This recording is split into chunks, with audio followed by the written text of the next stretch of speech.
once again, welcome back to Chats with Jack. I am Jack Talcott.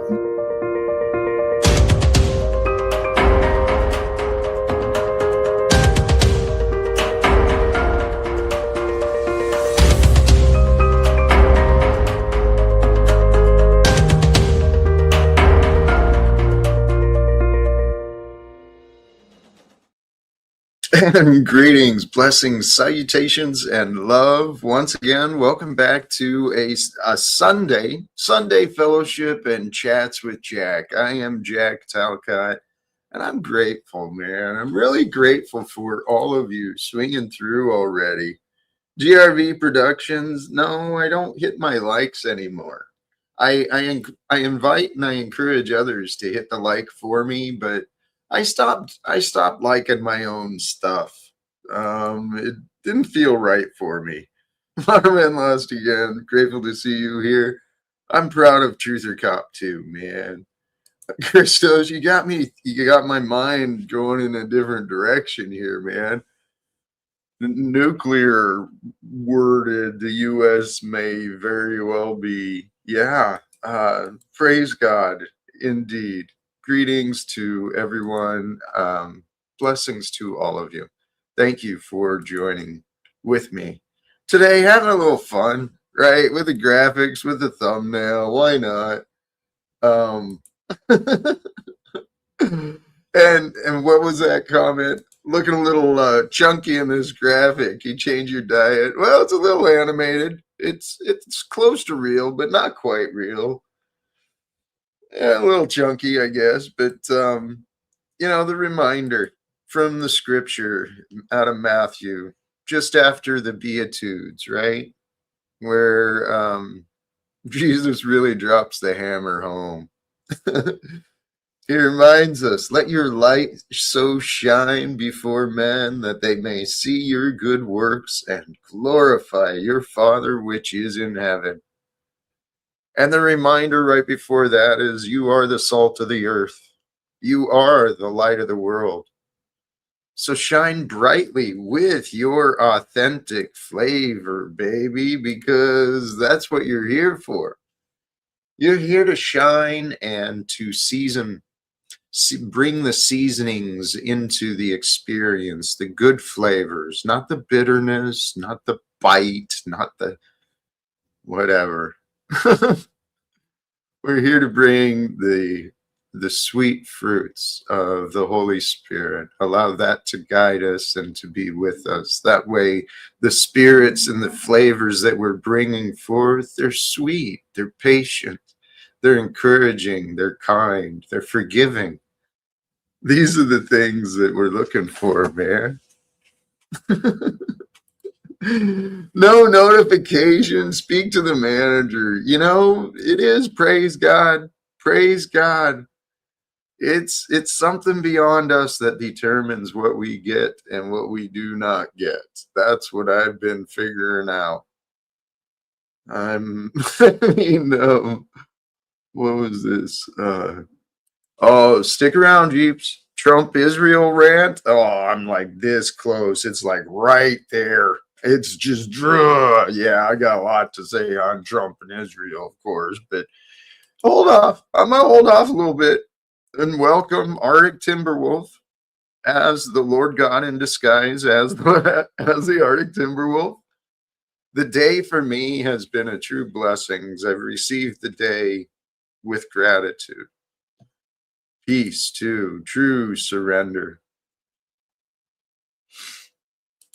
Feelings of true holy, man, it feels good. Feels good to be alive. Well, stick around as well, because with Jack, I'm sure we'll get a Jesus rant. We'll get a little Trump and Israel conversation. We'll have talks about everything, I'm sure. But actually, you know what?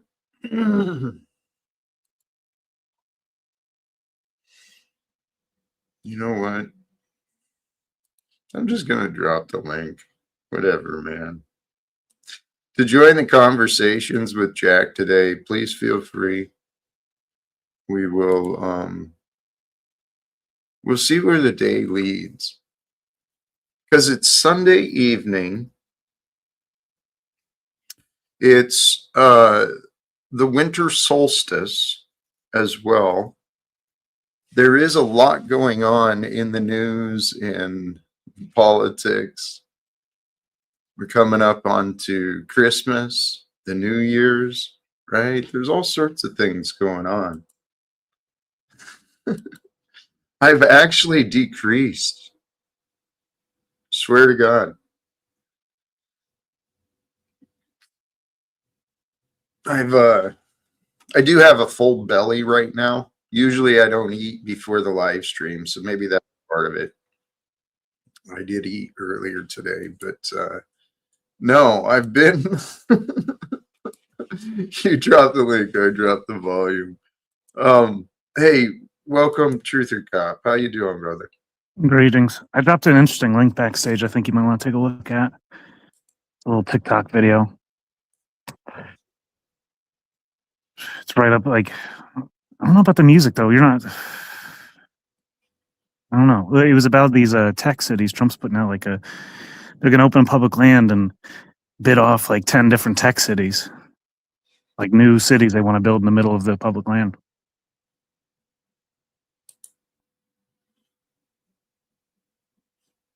You said there's music? Yeah, we'll see. I think there is music, yeah.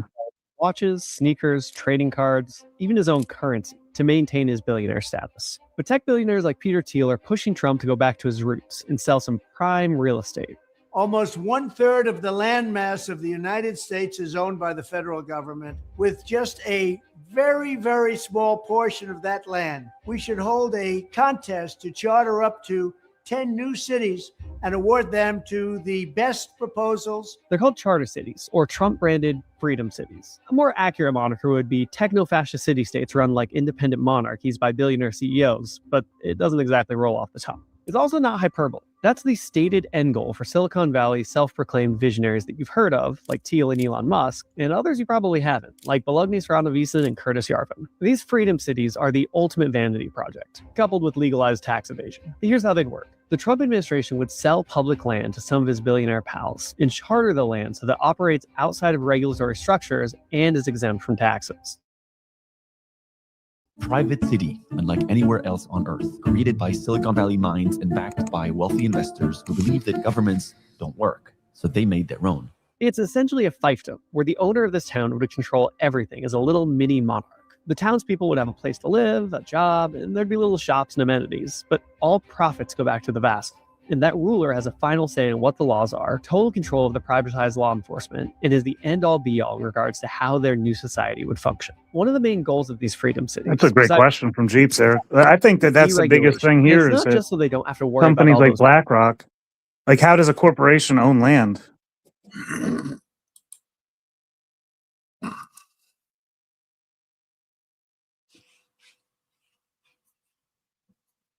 You know what? I would imagine it is through the ownership perspective that Citizens United probably gained its footing. Because for a long time, corporations and trusts could own property, and they are not life-bringing entities. They are dead entities. They are the corporate fiction. Praise God, man. It's all coming together, man. It really is. This stuff that you're sharing, it's there's nothing new under the sun. It's repeating patterns of the past, right? They're just renaming them. You know, it used to be company towns. Now it's freedom towns. It's still the top-down owning, controlling nonsense. But what do we do? What are your thoughts, man? Well, I've thought about this before. It's like like what Jeep's question there. How does it BlackRock or Vanguard or China own land in America? Like, they're not people. They can't stake a claim to it, really. So we're letting them do it as living people. Yeah. It's Well, it's part of this misinformation campaign. The reality is the whole game of ownership, especially intellectual property. Holy shit. People are claiming ownership of ideas. No. See, ideas are gifts from God, right? Ideas build upon each other just as life builds upon each other, and deadness builds upon deadness. Corruption builds upon corruption. We've got a national state organization that is, holding up the international banking scheme, this parasitic force that's claimed ownership. That's what these BlackRock and Blackstreet and whatever the hell they are, these freaking private equity ownership companies. It's a bunch of nonsense. They're parasites claiming ownership over that which has been freely given to them. It's the games of the devil. Oh yeah, and then but then you have China buying land in America and Canada. I mean, that's treasonous. Why would you sell land to a foreign nation? A company's one argument, but a foreign nation is what? We're selling land to foreign nations now? That's crazy. They have the money. Is there other money on the table? I mean, that's the same tactics that the U.S. has been doing, right? The same tactics of going in with the capitalizing and the investments, holding these little carrots in front of people, the peoples, right? That's how the U.S. has colonized a bunch of these nations. It's a sick game. It's been played out. This whole game of authority and wealth, I think it's run its course. Let's change the rules.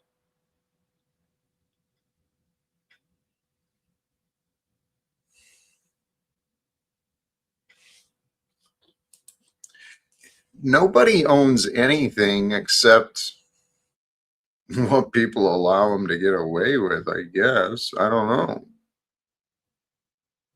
I mean, everything that we think we own, it's all temporary. I mean, you never know what's going to happen. I thought I owned a lot of things, and I didn't. They kind of owned me. They kept me anchored, maybe.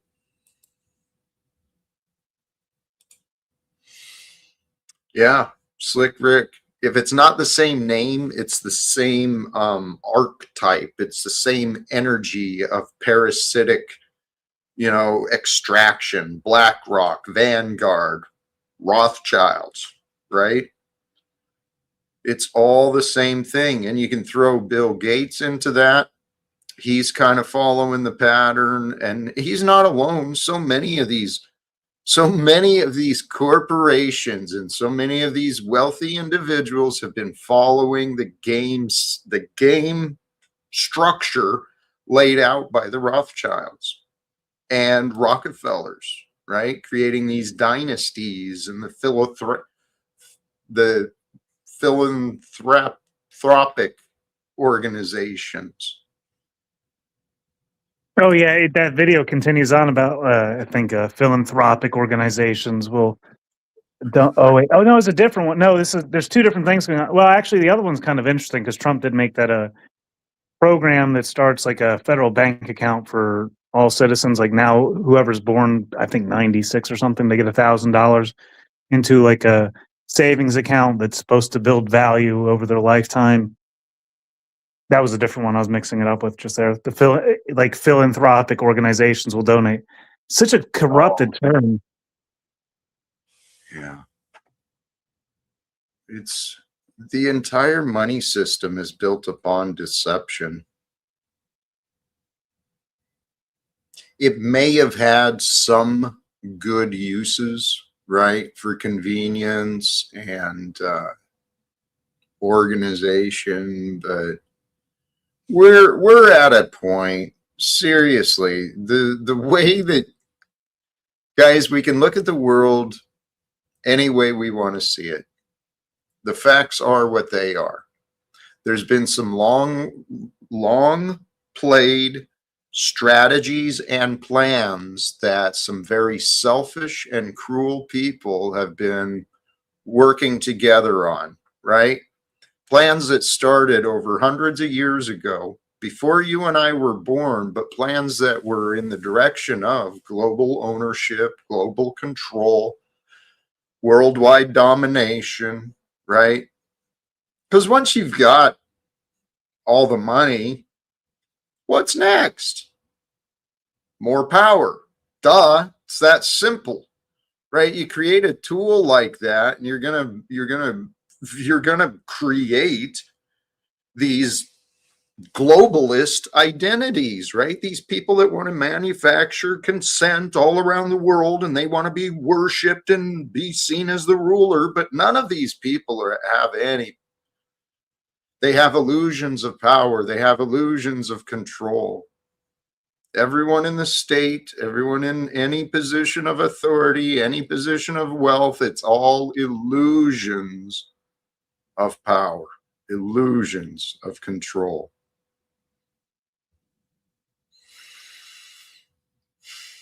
I no longer believe in the illusions of the American dream because I see how unfair it's been. I see a lot of the names in the chat, right? Even the names that don't agree with me, that, they kind of annoy me. They don't know any better. They don't know what this world has been doing. I never knew what this world was doing until God allowed me the opportunity, the time, and the reasons to look.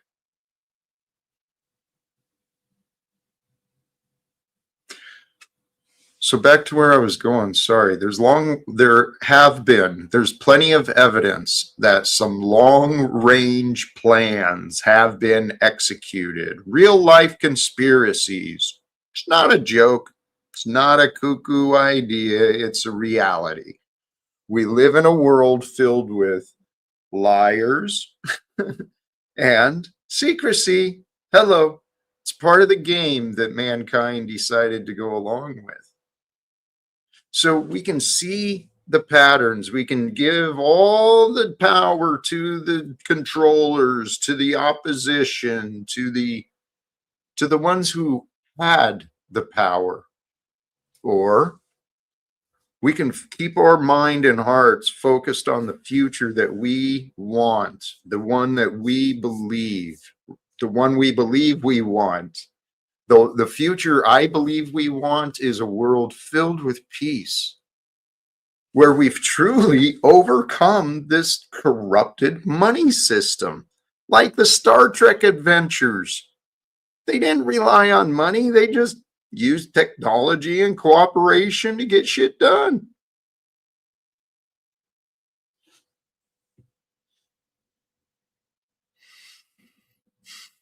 Oh, man. It's Oh my goodness. It's not Shots only me. fired. I know. It's not only China might need to find that inner peace, man. I don't know. I know. Well, the wonderful thing is, even my critics, you're all here at the right time, at the right place. I don't claim to know everything.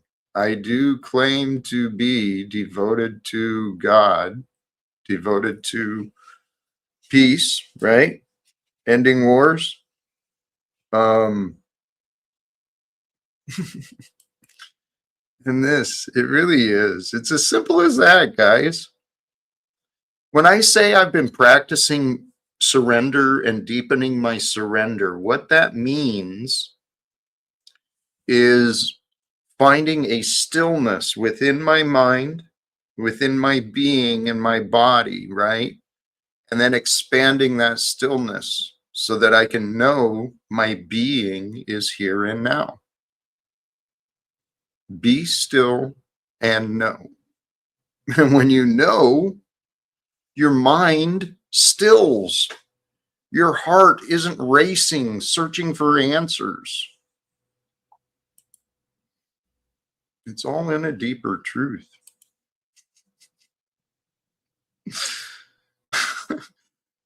Beer here now.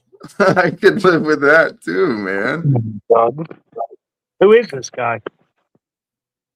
I don't know. I Even enjoy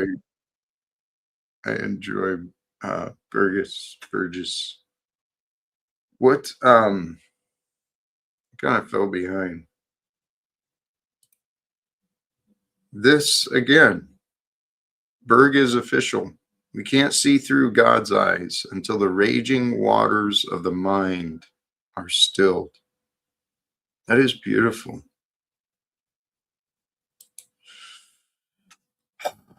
Jeeps, I have no disagreements with you. If I beefed up my vocabulary, I could explain my position much more effectively. I do agree. I'm working on it. I'm getting better.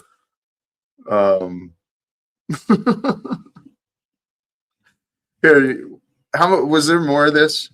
We should see. Yeah, sure. Yeah, it's quite a long video actually, but it's good to. There's a lot of interesting points made. All right. Pesky labor laws, safety requirements, and public health codes that keep people alive. It's so they can attempt to achieve immortality. Brian Johnson sold his e-commerce company, Braintree, for $800 million. Now, he's spending most of that fortune on the hunt for eternal youth. In May, Brian received a blood plasma transfusion from his teenage son in a bid to turn back the clock.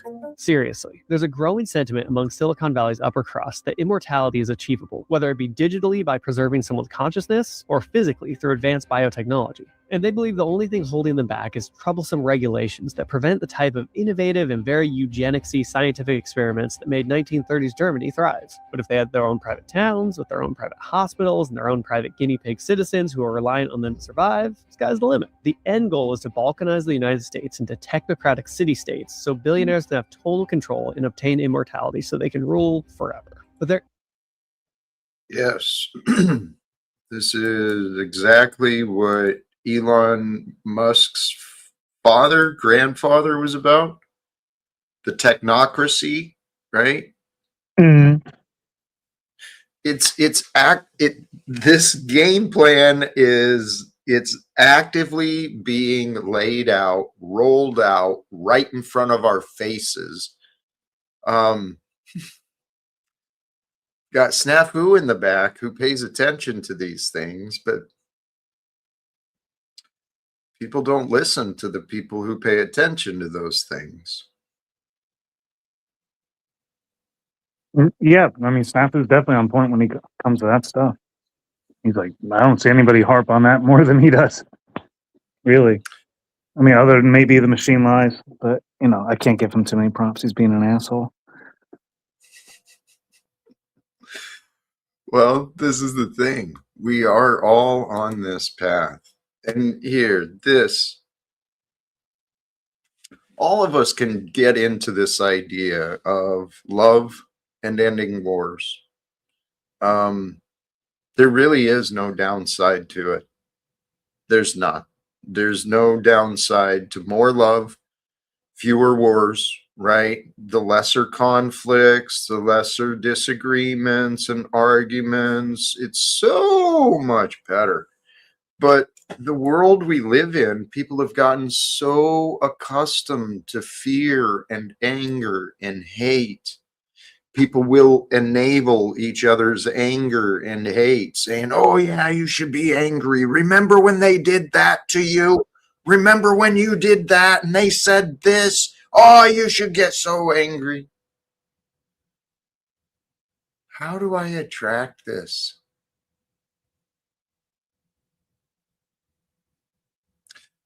Welcome to the back with Browns Boy and Snafu.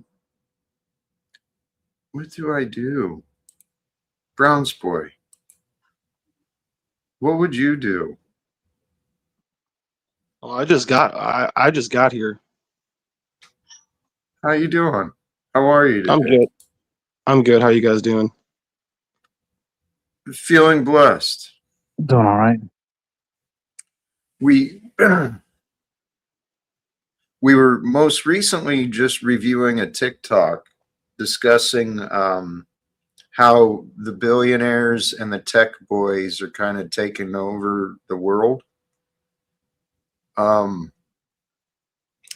There's a lot of evidence of all of this craziness. Here, we've had Snafu in the back. I'm going to go ahead and bring Snafu up. It is his topic of expertise when he stays on point. Let's see if we can help him stay on point. Just gentle reminders. He doesn't like being, I don't think he likes being bossed around or told what to do. But if we can help him, welcome Snafu. All I came to do is in the backstage is exactly what Truther Cop and you were talking about. America by Design, whether you like it or not, it's a well put documentary of our national forest and our government landmarks being bought out by the governments or China or other entities, taking it away from the people versus the entities, corporations, as you say. This has been going on for a very long time. I dropped it in the backstage. If you wanted to review it, you guys, you can. It's over this newer modern TikTok you're showing, but this is old school, and it tells you the systematic setup of corporations and our forest and landmarks. And if we do come to a time of where the people have to spread out, that's why DEW is around Australia, other countries, because it takes the land away, whether it's purchases or natural disasters, from the people's access. The optics are high. I'm out. Blessings to you, Snafu. I appreciate you, brother. Definitely, I'm sure that's a great doc. I haven't seen this, but I'll have to watch it. So, No, and yes, I'm not going to play it, but for those, please, I did drop the link in the comment. It's looks like it's Snafu's channel. Alex Jones, America Destroyed by Design. So please check it out.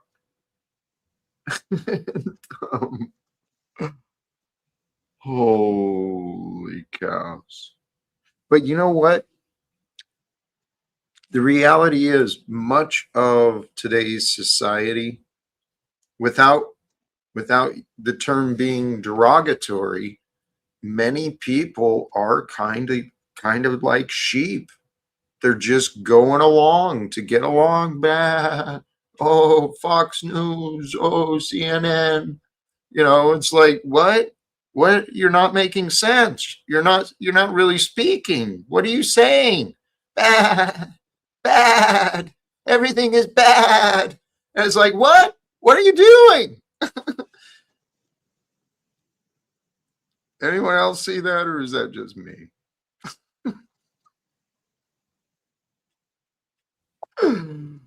oh man, Brownsville, what you got there, Mom?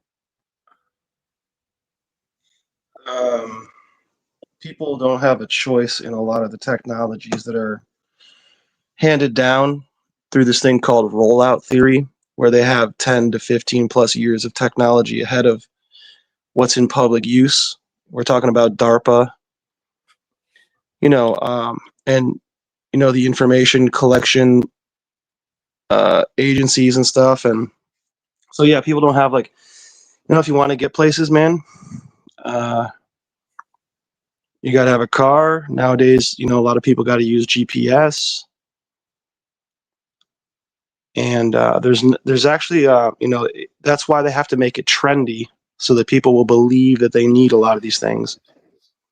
But yeah, that's what I got so far. It is true. In the development of technology, whether intentional or not, we've kind of stupefied society, dumbed everyone down for convenience and conformity. And I suppose it makes sense from some degree. It does make sense. You want people to be conformed, right? It's easier to regulate and easier to keep order if you get everyone to conform and be conditioned. And it's really easiest if you condition everybody to conform each other, right? So everyone's like the crab in the barrel. Everyone's pulling each other down. No, you can't stand out. No, you can't stand out. Get down. You'll get hurt.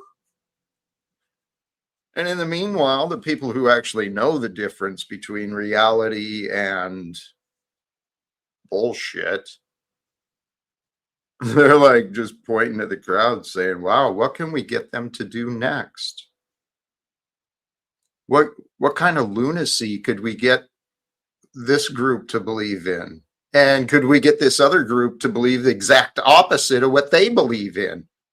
Right? Because what's the old adage? You get the pitchfork people to start suspecting the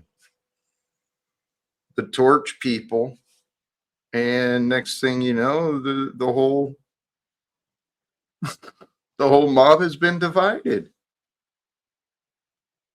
I don't know. Yeah, people have become like for those who know, I believe the masses are puppets to master. Someone's got to take charge, right? These fools are selling their children off to the military. They don't know any better, right? You can't you can't trust the masses to make their own choices. You got to tell them what they want. And that's the way. Another thing about this technology, like this exponential growth, that no one person or group of people, control the rate of innovation. I forgot where I was going with that. My bad. Oh, so like people want to feel like they're in control, and through over technicized, techniques, people feel in control if they can press two buttons and food shows up to their house now. That's just what people believe, but it's not. They're not in control of anything. They're not in control of the streets that the driver was driving it on. They're not in control of the lights. They're not in control of the speed. Like there's just there's some sort of a disconnect where if you can hide, it's where they turn the means into the ends. And tech and the industrial complexity, it's really, really good at hiding means. And there's a mental thing that happens that clearly, I mean, Jack kind of explained some of it. People believe this or they believe that. And yeah, so I don't know.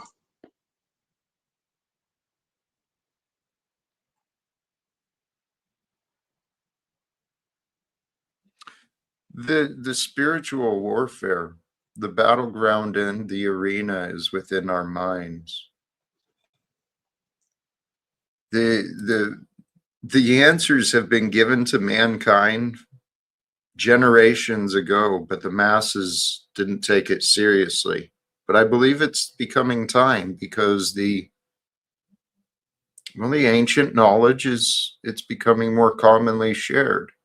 And what I'm referring to is the practices of inner focus, practices of consciousness, expanding consciousness, meditation, and mindfulness, awareness. Those are the knowledges, those are the things that have been known for generations. The power of our mind, the energies of our spirit, this life force energy, right? I was kind of mentioning had a brief conversation about these ideas with a friend earlier. The life force energy of chi, right? The prana, it's sexual energy, it's this animal energy, but it's beyond just an animal energy. It's an energy of just power and love that brings life into our being. It's not the being, it's not the body that brings life into action. It's the life that brings being into the body. I don't know if that's making sense, but I know what I'm trying to describe.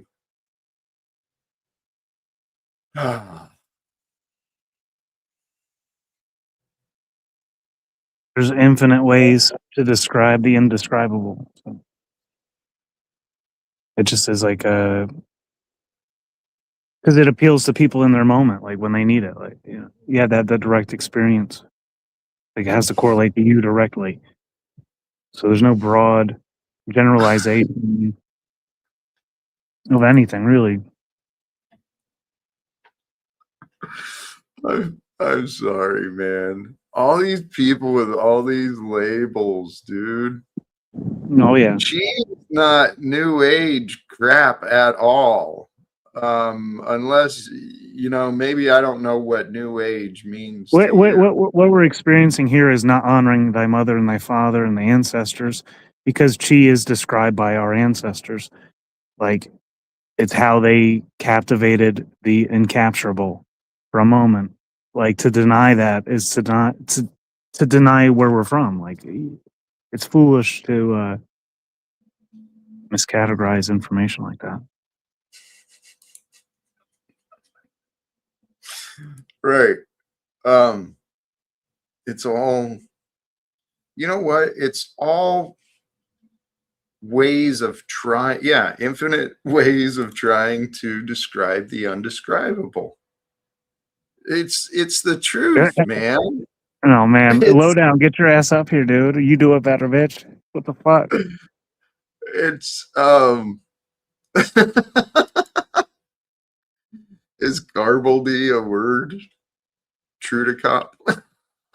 I don't know where he's going with that. He said it just plainly earlier. Trude cop. Like I have to look up the etymology of this trude. Hey, I don't know. Yeah, I don't know, man. It seems like sensitive cupcakes, Jack. I should suspect that to be your audience, a bunch of sensitive cupcakes, pushing the love message like you did. It's fascinating, dude. Truly, truly fascinating. But life really is a mystery, right? Because we found all these things, pi, right? 3.1415, whatever, right? And then there's the Fibonacci sequence. Then there's all these ratios and angles that are just so consistent, so perfect. It's undeniable intelligence. I don't hear it enough, and I was saying this earlier, golden ratio and fingerprints of God. The fingerprints of God. It's like how information, like, it's only describable to oneself. You can't share it beyond what you're allowed to share.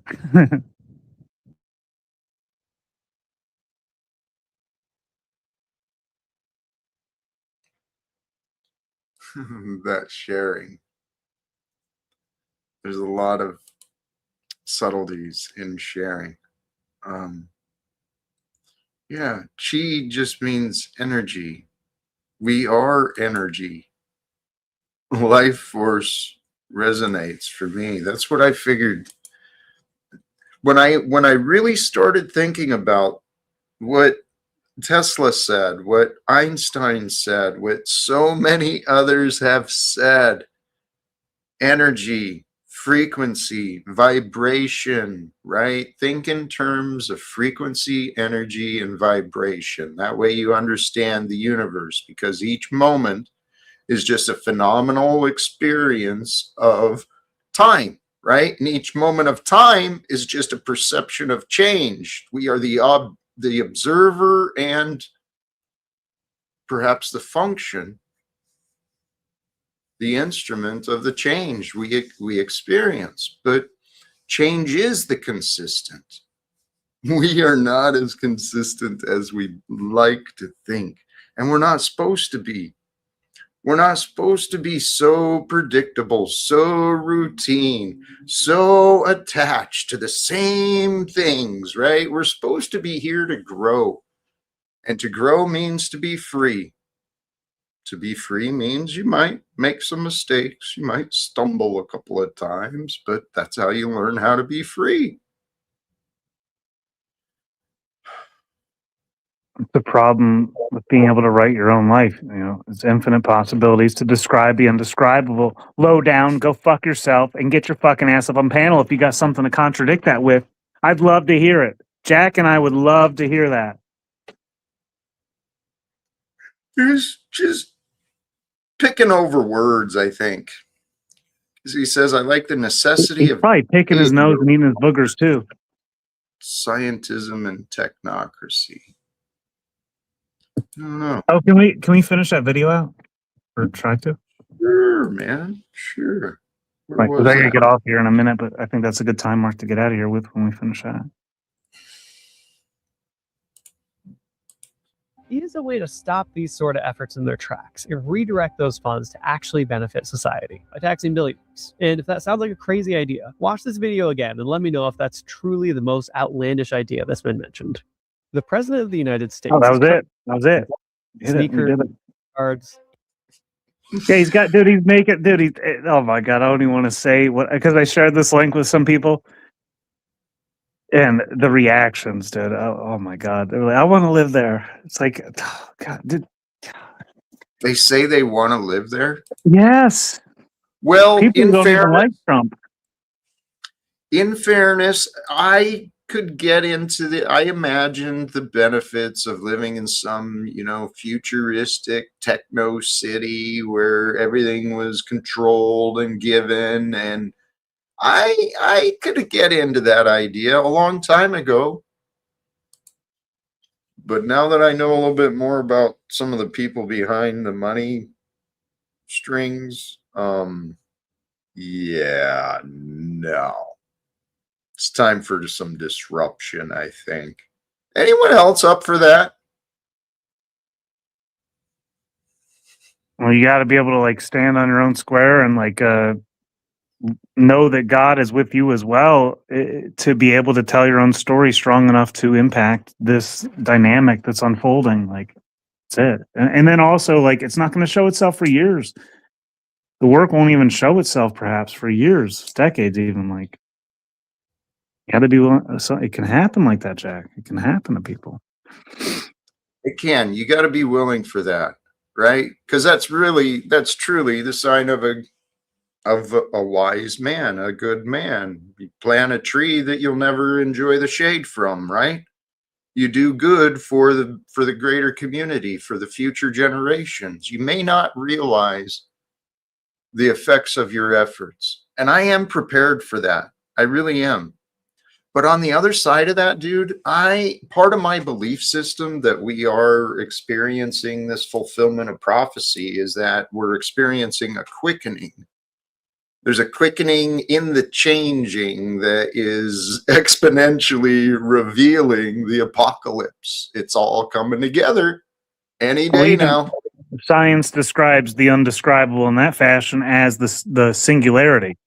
Everything merges together in one consciousness. It's the singularity. It's inevitable, but they want to see it through the lens of tech rather than just the human consciousness.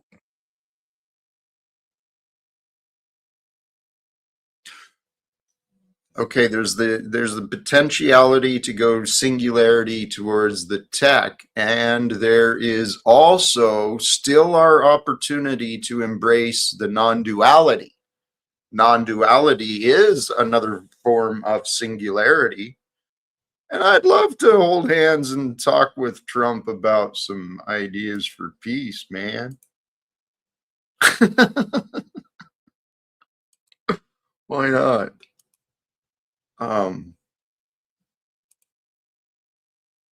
But No, that which is. That's the illusion. That's what the devil wanted us to think, that God abandoned us. We gotta wait for Jesus to come back. No, he's never gone. He's always here. He committed himself to the world. And it's by God's grace, by God's gift. And not just Jesus, though. There's many of the Buddha mind, of the ascended mind, that according to legend and story have committed themselves eternally. They're here to support the world. What was the guy, Babaji? Babaji, the yogi in the mountains, who's eternally spirit. His spirit is there for the advancement of humanity. That's Moji Baba's. You know Moji? Mooji. I think that he refers to that guy as like his teacher. I think you personally met him.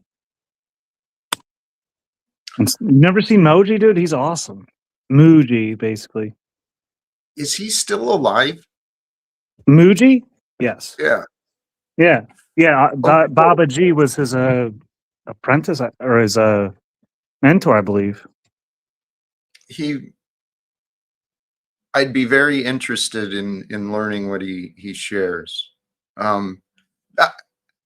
Muji, I heard things about him, and I only listened to a little bit, but I thought he had passed.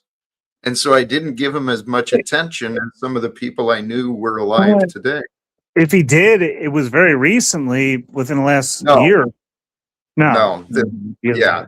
I think this is just in my mind, of my experience. So I suspected he was effect. alive. The emoji effect. It's like the Mandela effect, where Mandela had passed or whatever. And it's the emoji effect. Here, this actually, Berg is official. I think he's reminding me where I first may have learned of Babaji was from Paramahansa Yogananda. And in the autobiography of a yogi, man, that book was such an inspiration for me, because it's the story of a man who as a child is just touched with this thirst of knowing and seeking of God. So he spends his time in life searching and discovering God. Some truly amazing stories. I got to jump out of here, man. Look forward to future conversations, perhaps even tonight. I don't know. We'll see. But keep doing it. I love the direct. Like, keep doing you, man. Be well. Appreciate you, my brother. Sincerely. Thank you. Thank you. And I don't know how long the link is still pinned for those who may wish to join.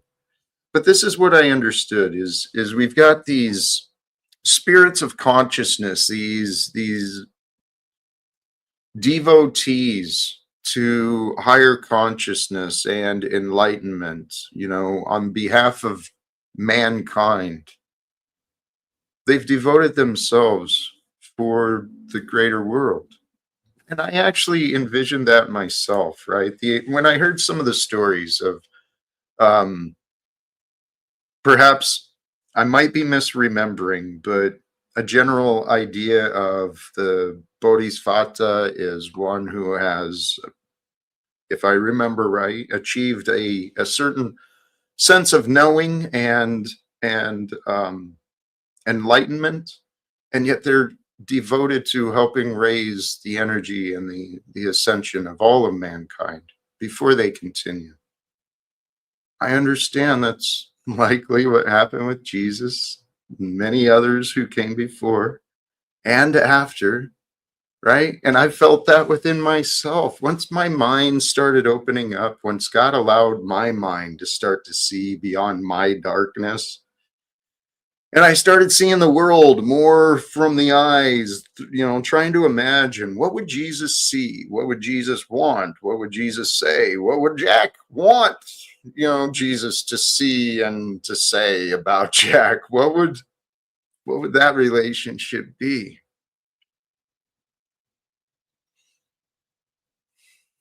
The more I spent time thinking about Jesus, really trying to understand.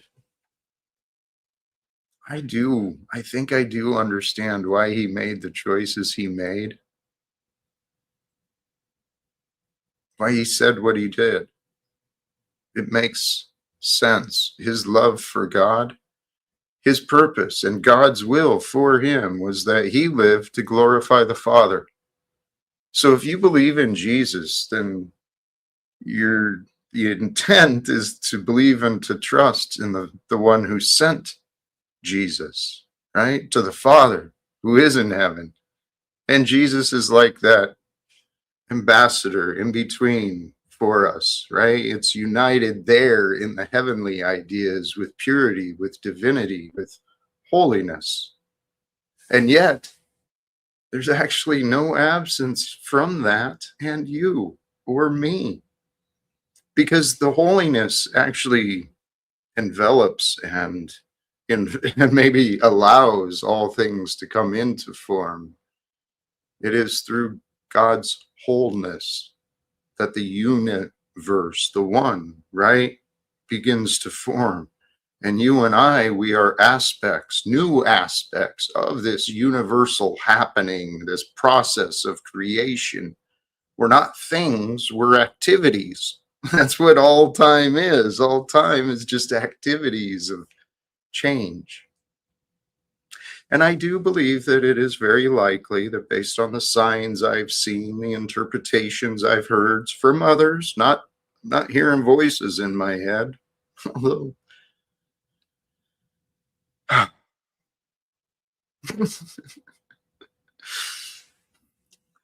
from the signs I've seen and my interpretations of what the world has offered to me, I have a lot of hope. I have a lot of excitement in what the future might bring. Because I feel it's very likely that any day now, sincerely, we do not know the day, we do not know the hour, but the day of our Lord, it is soon. It is here. It is time, right? So don't be afraid of that. Be excited for that. Be excited with me. I mean, I've been wrong so many years, so long about some of my predictions, but I don't want to lose hope. I don't want to lose faith. So why not this year? Why not Christmas time? Why couldn't it be true that God allows peace on earth, right? The return of Christ to be shared amongst men, women, here to be with good spirits. Hey, here's some joy here joining us. Welcome back. Boy, how are you, brother? Thank you. Good spirits, Jack. I mean, since I heard you talking, I mean, you want to have a conversation, right? And that's also why I'm here on the YouTubes, for the interaction. And so, what is your take on this whole eschatology? Because you say that Jesus is coming and he's coming soon, right? That sounds very comforting, But what's your take on it? Do you believe the little season theory or like the end times final judgment? What is your take on that? That is a great question that I don't know I could detail out well enough. But my interpretation of the return of Jesus, it is not as much a one as it is the unity, the church, the body of Christ. The church and the followers become the body of Christ. And if you take it into the symbolism, something's going on with my camera. Yeah, it's a bit vague. It's a bit vague. Yeah, something's up. Let's see. That's a little. Oh yeah, that's better. Yeah. So in my interpretation, right, I believe that God is revealing many answers to us, just as many answers were revealed back then. But my interpretations based on like things like including the Mandela effect, the many different interpretations, the discovery of different documents, right? We've got to accept that the Bible, while it is there for a reason in the way that it is, there's reasons it's not other ways too, right? So That's a bit vague, but it is. I do hear what you're saying, though. Yeah. I guess take the past with a grain of salt. That's the lesson I learned individually for my own life. And I think that's the lesson for the greater world. The Mandela effect, right? That's received a lot of observation, a lot of discussion. And I think, if anything, it just shows that people's memories may not always match up. So, between showing the world collectively that the past may be more fluid, perhaps more fluid than what we previously thought. Also in the future, I think a lesson that will be shown is just because it's been written, just because it's been predicted, does not mean it's going to happen. I believe we have the opportunity to change. Now, we could already make that actually makes a whole new set of horizons of possibilities out there when you said that. It's like, so it doesn't have to end in judgment and everybody going to hell and to heaven, and just everybody going to hell, and just this tiny little piece, like only 144,000 will go to heaven. I mean, so it can be different than that, right? Yeah, I hear you. Yeah, it will still be, I believe it'll still be proven true, right? We'll still be able to find interpretations that show everything in the Bible was true. But this is what I mean. We already have the signs between the patents that were filed, the digital ID products that are being imposed. All of these things are so close in design to signs of the beast. Let's just accept that the signs are here. Okay? Are we going to continue down this path, seeing the signs and just saying, well, I guess we can't do anything? Please no, Jack. Are you asking me? I think it was a rhetorical question. Rhetorical question. In case question. It was not, I would just answer you no. Yeah. No, that's why you and I are talking, I'm sure. Yeah. Because God doesn't want us just to go along blindly into the slaughterhouse. When we see problems, we're supposed to look out for one another. Yeah. And there's a lot of problems. I mean, we see a lot of, well, I mean, I think it's even worse in America, but I mean, when I go outside, I mean, I see a lot of troubled people. Well, not all, not a lot of troubled people, but I see some troubled people, right? And even if you want to help them, they will not always accept it, right? And they don't even want to be helped. They're like, yeah, nah, dude, fuck you, I'm okay. And they're like, nah, I'm good. They're not good, and they know they're not good, but that they don't want any help either. Like,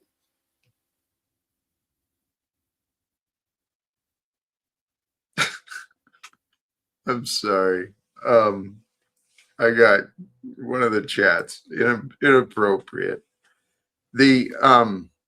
And here, I don't want to dismiss what you're saying either. There is a lot of people, they're finding themselves in a darkness, and I've been in my own darkness. And when we're in that, we don't want, the light, people being kind and polite and generous. That shit's weird, man. Stay the hell away from me. I can't trust that.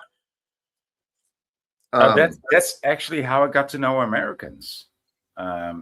When I first got to meet an American, I was in this, we were in this exchange program, right? Like students exchange from one country to the other, right? Mm-hmm. And so we were a host of this exchange student. and I was like, she was everything that I feared Americans would be like. Like, how are you doing? Oh, fine, yeah. Thank you for asking. How are you? And I mean, especially to Dutch people, that sounds so fake. It's like, nah. But All right. yeah. Well, I mean, even that, it really is interesting how different people can be, Right. right? Yeah. The cultures can make such a difference, right? Yeah. Even from one country to the next, and I think the same goes in America, right? From one state to the next, even. Maybe the difference is not that. I don't know. I'm just guessing, but Dude, here, I'll try to keep this brief, but tied to this idea too, the 144,000, meaning, what is it? 12,000 from the 12 tribes, something like that. Isn't the total number in heaven? Those are the ones brought closest to God, and they praise him day and night. There are many, many men and women all around this world who have found themselves brought close to God. I consider myself to be one of those.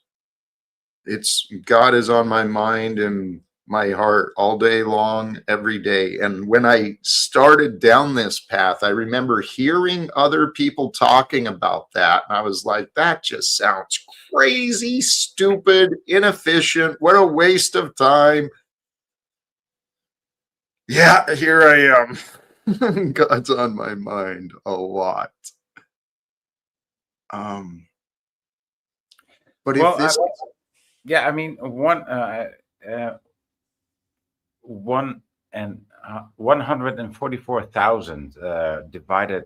Sorry, 8 billion divided by 144,000 comes down to 1 in 50,000. So that's one person in a rather large urban area or in a big town, right? 1 in 50,000 comes down to that. that's not a lot. But that one, It's quite feasible. It's oh, like, absolutely. it's not like 1 in a million. It's 1 in 50,000. That's like, well, Dude, absolutely. could be you, could be me, right? And Could the be thing the is, freak, could be the machine. Yeah. I believe that is like in my mind, I've got a lot of different ways I can picture this and explain it, right? But it comes down to energies of light being an energy containing patterns and frequencies, and those patterns and frequencies contain information. So light and information and energy, to me, those are all the same things. So in our mind, we've got these energies of light and information, right? Called ideas. So all of us are just ideas, man. And if we can get on the same page with some good ideas, we're going to change this world. So and I think that's what are we are. ideas that are having ideas about Yes. about perceptions? I mean, no, man. I mean, Yes. that's just Dude. too absurd.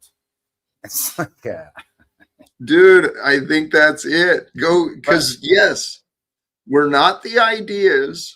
We're not even the creator of the ideas. We're the observer of the ideas within the container of the ideas, but ideas contain us.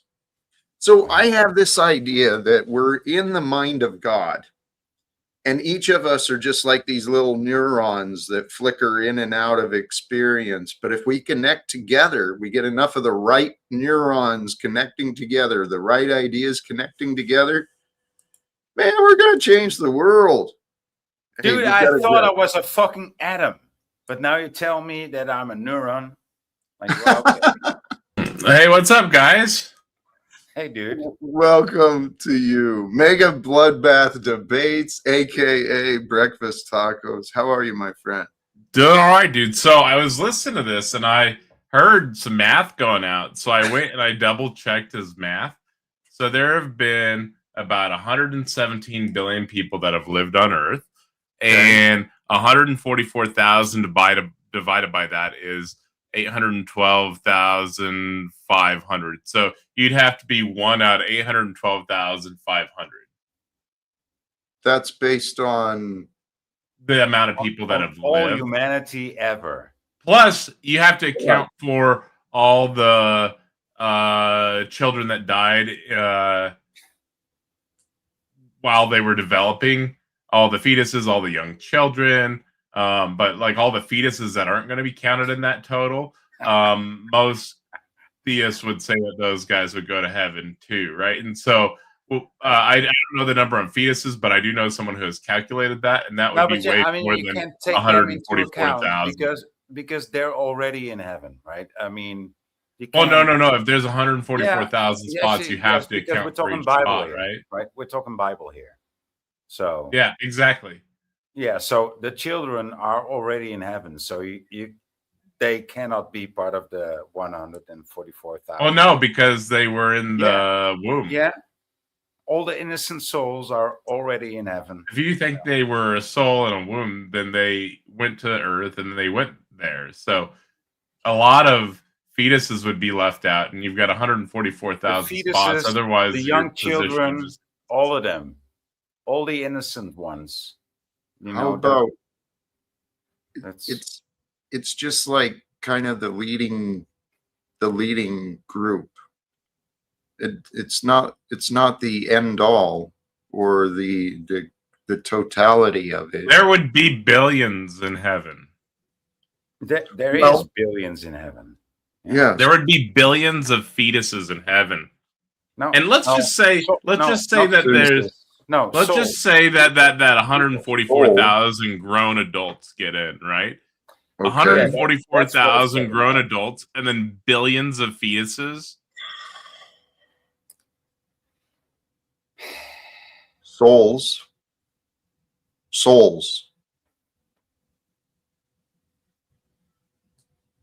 It's beyond the body, the bodily forms. I mean, there may be energetic reflections of a body that we So can. the fetuses go in as grown adults.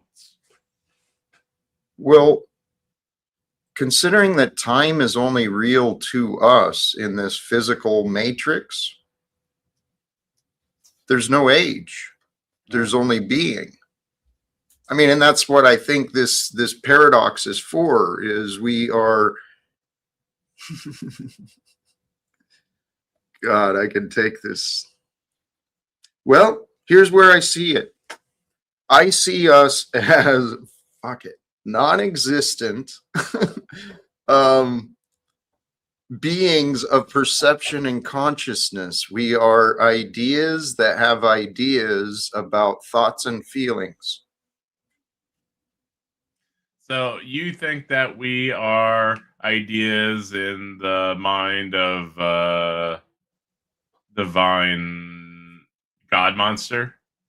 A greater mind of universal proportions.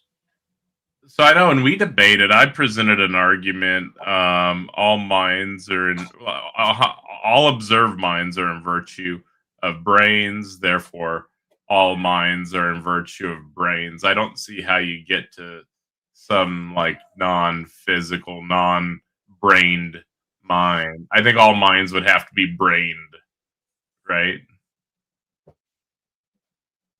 No. See, that was a case where you presented, and I certainly can't. I don't know how to articulate beyond the material in this aspect, but it is an idealistic view. But that's also what the whole idea of religion and spirituality, it is idealistic, because I mean, you can grant some form of idealism, but even if you do that, all minds are still brained. Well, maybe there's maybe we can find a distinction perhaps between mind and intelligence.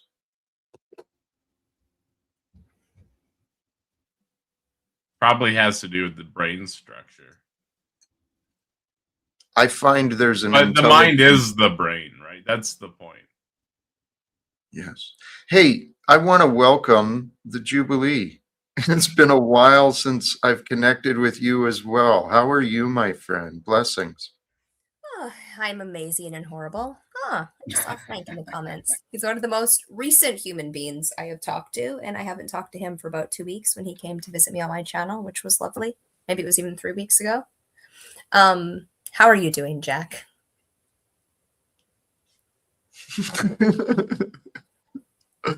That is such a broad question because similar to you, my dear, life is a paradox, right? It's a mystery.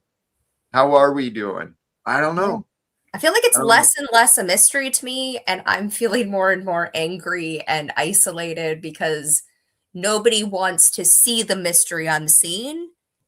Everyone runs away scared from it, so much so that like I'm chasing them, being like, but the signs, and like I'm going crazy because I have no one in my reality, no one who's like, this is ridiculous.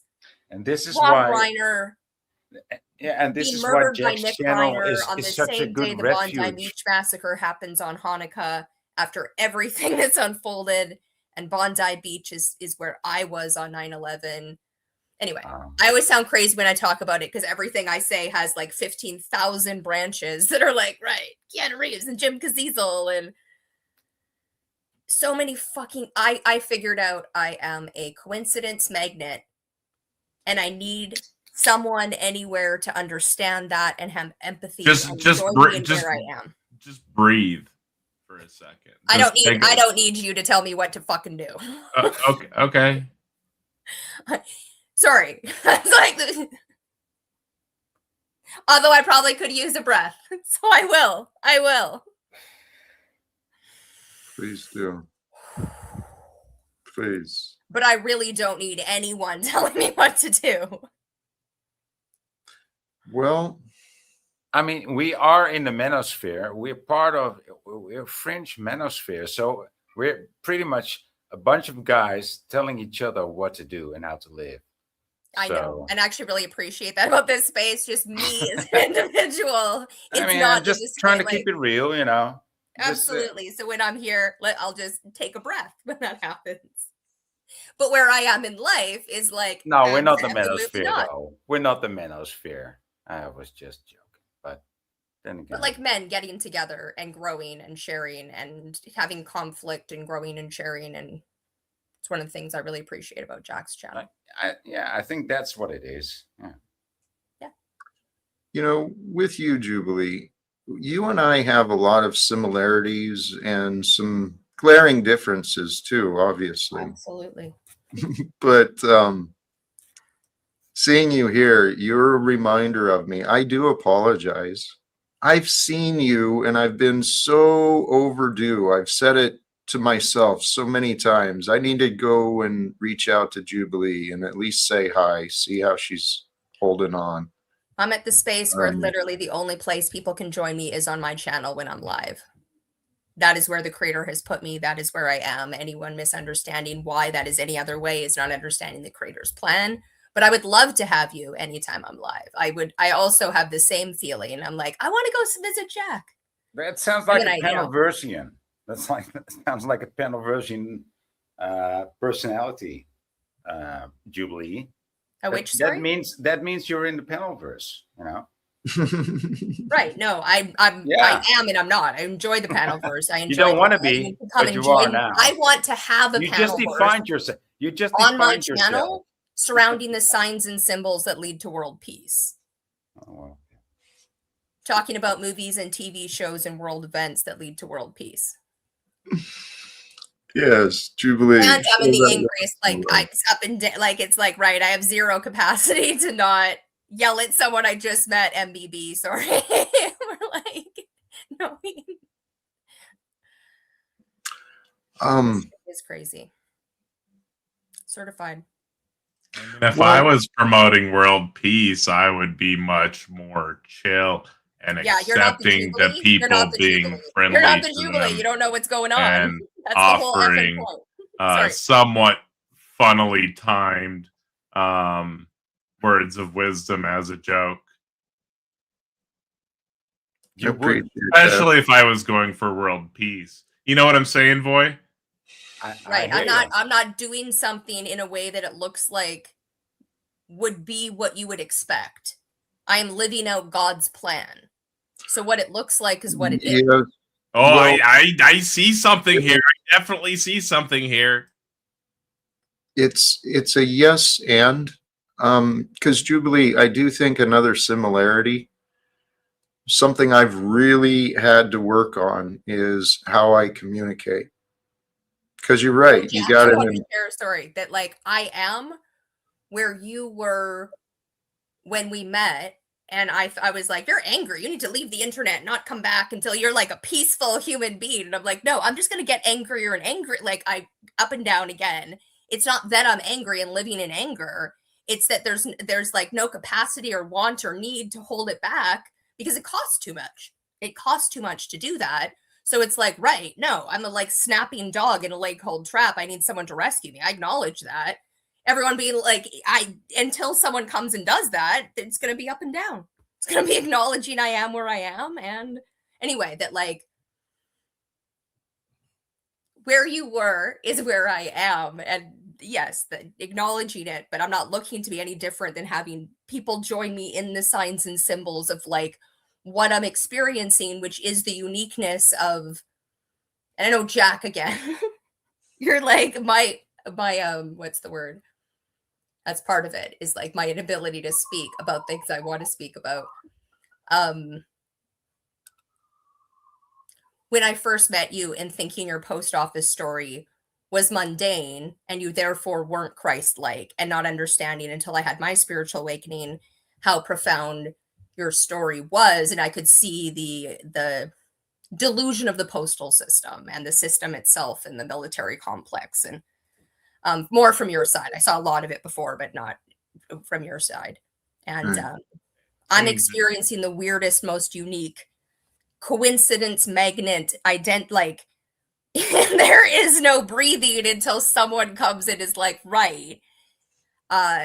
Again, it's so ridiculous. I think everyone who's looking at it and running away scared is in delusion. Yet I'm the one who has been actually diagnosed with delusional disorder. But it's like, right, Jane Goodall died on Yom Kippur when Jubilee is declared after she had a stuffed Jubilee chimpanzee and signed this on page 25 the year she died.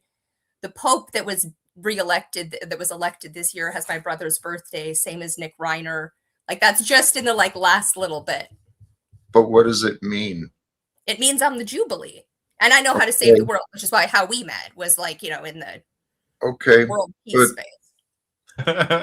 What if that's true and it's just not the way that you think it's going to be? Why would you unmute to laugh? This is amazing. This is amazing. Tell you what, so good. Hey, right, so put some laugh emojis and things so you don't interrupt Jack. I want to hear Jack.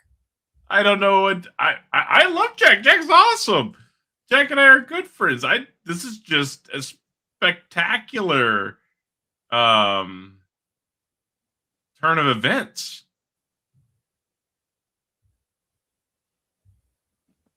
Well, and unfortunately, when you did unmute to laugh, it kind of interrupted the flow of where we were having the conversation. Because while this may be entertaining, she just said she is here to save the world.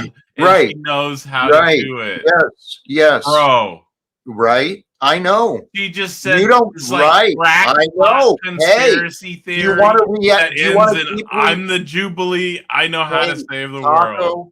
Taco. Yeah, we heard it. So you want to sit here being a jackass and keep reacting, or do you want to actually understand? Because that's a real human being here, dude. The fuck's your problem, man? I just think that this is She said she was diagnosed. I know. You're up on your high horse and you've got all these superior opinions. I've been very. I just try very hard not to reinforce delusions on my channel. I know. Why would you unmute to laugh at someone with delusional disorder or any physical or mental diagnosis? Because you said you were here to save the world, and that was super funny. I am here to save the world, but why would you Why unmute do you think to that's laugh funny? at somebody with that? You're not sitting with your buddy. You unmuted Right. to laugh. Please reflect. I don't know what to tell you. It was really funny. Please reflect on the fact that maybe you were inappropriate and wrong. Maybe. Okay. I'm not I'm not offended. gonna- All right. Well, Jack, my This is brother how in we atheism. we perceive with mental He illness. just talked for 14 or 15 minutes. I do have to go, and I do have to do my show. I would love to have you come hang out and chat with us later in the day. I stream until late AM, so if you're chilling this evening, please come hang out. I'd love to have you. And I appreciate you being a brother in our shared naturalistic, atheistic reality that's been revealed to all of Sound Mind through both natural and special revelation in an undeniable way. Holy cows. I appreciate you, my brother in atheism. Mm-hmm. And I love you too. And please go back and listen to how programmed you actually sound. And it's a self-programming that you found. But I love you, my friend. It's not an atheistic reality.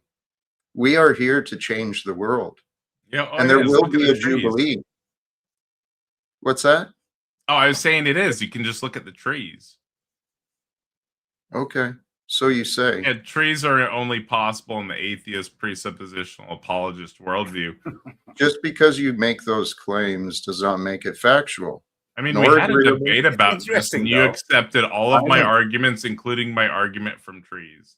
I accepted arguments for the purposes of discussion. Doesn't mean I agree that you're correct. I mean, for the purposes of trying to continue and see where you were going with a train of thought, sure. I'll entertain anyone's ideas, but it's so I can understand. But just because you say look at the trees to see that it's atheistic and naturalistic, yes, it's natural, but atheistic, no. Yeah, it's only possible in the atheist presuppositional apologist worldview. I like the idea. Just look at the trees, therefore you can say and see that God is not there. Just look at the trees. Exactly. Atheist presuppositional apologetics is the only worldview that I never trees. thought of that angle of looking at life or making it theistic or an atheist. Anyways, I love you, my brother in atheism. I gotta get to my stream. Please come hang out later. I'd love to have you hang out for a little bit. I always love chilling with you. You guys all have a good one. I'm sorry if you were offended. I laughed at you. It was just super funny. Maybe I'm not the best with social situations. Unmuted to laugh. It was really funny. I apologize. No, I just thought you should know how. It was kind of awkward too, but funny too. I just thought you should know how ridiculous what you were saying sounded. You don't I do think apologize. Calling myself the Jubilee and getting diagnosed with delusional disorder, and maybe you should research how to treat someone who's actually in psychosis or delusion, because it's not like that. And I'm not actually in delusion. I'm here to break open all of psychiatry. So but okay. Gotcha. So okay. Well, I gotta go. You guys have a good one, Jack. Yeah. Love you, brother. Have a good one. Respect. Thank you. And I'm sorry for coming and yelling to people. But Jack. that's not how it This is works. not my plan. I actually wanted to different, come up to talk about your idea of neuro. I mean, if you define yourself as different, as an exception, you cannot expect the rest of the world to accommodate you. You need to accommodate the world. Right. Where I am, I need someone to accommodate me. I have a long history of where I've been, and that's where I am at right now. That's where you're wrong. That's where you go wrong. Like, for instance, I can't actually hear you, but I also don't have my volume up, so I will turn it up. Well, I do. Jubilee, you are a very special person, right? Thank you, Jim. Clearly, You too. you're you say things and do things, and I get it. You wouldn't be saying these things and doing these things publicly if you didn't feel it was right for you.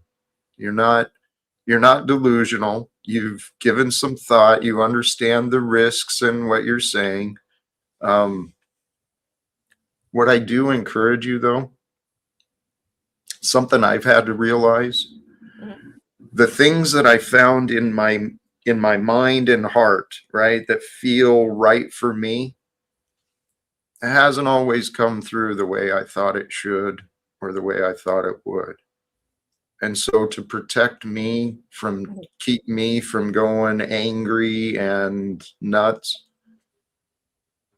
I had to learn how to just kind of accept, flow, and try not to sound so nuts, because people do push me away when I sound nuts, right? You too. You You've got too, my amazing friend. at it, Jack. Amazing at it. Do you actually feel like that you are like supposed to lose? Like supposed to use the wrong word. That you're about to lose your shit and you hold yourself back, or do you feel like you just don't want to lose your shit as often? Both. Like, is it different with a camera there because you know how you're going to look, but in person you might be? It's both.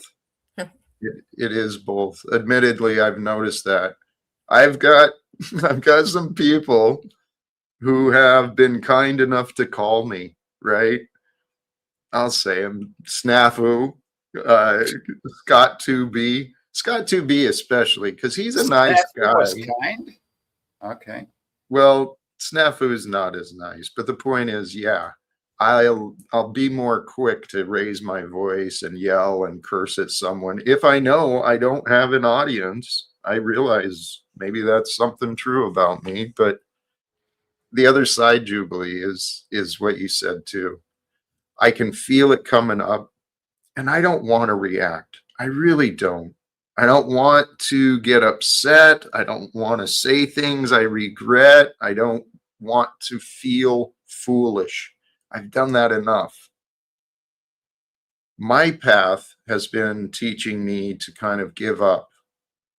And that's tough for a man like me because I grew up fighting. That's what I know. You got to fight and work and earn and, be tough. But Jubilee, I think part of our lesson, when we align with God, there's like a flow to it, right? It's less resistant and less, well, let me not say that, because it just feels different. It's less fight and less work, right? And it's more grace that moves us. I don't know what that would look like for you. I know what I've been trying to find it in myself, right? There's a reason we cross paths, my friend. That's for sure. Absolutely. Our paths are intertwined. And I'm just an angry monkey right now. Like that's this part of the journey. Like it's like I'm rock bottom and still falling until somebody hears me and sees me, and I'm learning my lessons and being with God and doing what I need to do. And I very much appreciate what you just said. I'll very much even possibly re-listen to this portion. And see, this is where I have felt bad with you myself, okay? You're one of them, Jubilee. I friggin' yelled at you. You pissed me off. So I got so frustrated with you. And you're really just a sweet lady. You really are. I know you are. Oh, with you back then, absolutely. But also you would have me lose my shit. So you know what I mean? Then I would learn. I remember like cutting you off for 3 days or having like Jack rules and having like both joining you where you were angry and also anyway, learning so much through the experience. And now, like I said, I'm where you were. And it's like, yeah, no, I need people to join me where I am. Like I kind of joined you, or like, in their version of that, which is even like I feed off of troll energy. So like I'm looking for people to come and debate and argue, hopefully not scream at each other. Maybe we'll take breaths and meditate beforehand. I don't know. Okay, now with that, I'm going to press back a little bit because I saw DeFreak say something I don't in think the I ever said comment that. earlier. He said something about if I remember what he said earlier. DeFreak, thank you for the contributions. I think he said you were showing a clip where someone said master bedroom is racist, and he called out whoever was saying that on the clip as though it's not. And if I understood right, he got timed out or blocked from you, He got perhaps? blocked on my channel. I highly doubt it was for that reason. I believe it was just a wrong time, wrong place. Like it wasn't DeFreak necessarily. You know what I mean? Like it was like wrong straw. And if I knew how to unblock him, I would. But like my brain can't do that at the moment. Once I have any kind of humans who can see and hear me, then I get to rebuild as opposed to descends as my, brain creates tumors and I get more aphasia and more, not more angry, but more like less capacity to like be in non-anger, if that makes any sense. Ooh. If that does make sense, that sounds kind of unpleasant. It is unpleasant. It's not fun. Okay. I'm not liking this portion of it. Okay. Well, tell you what, Jubilee, let me commit. I don't know what it will look like, but I'm going to reach out to you and I'm going to show you, I'm going to see if I can be a better friend for you. Okay. If anything, just some emotional support again. If you're open to it.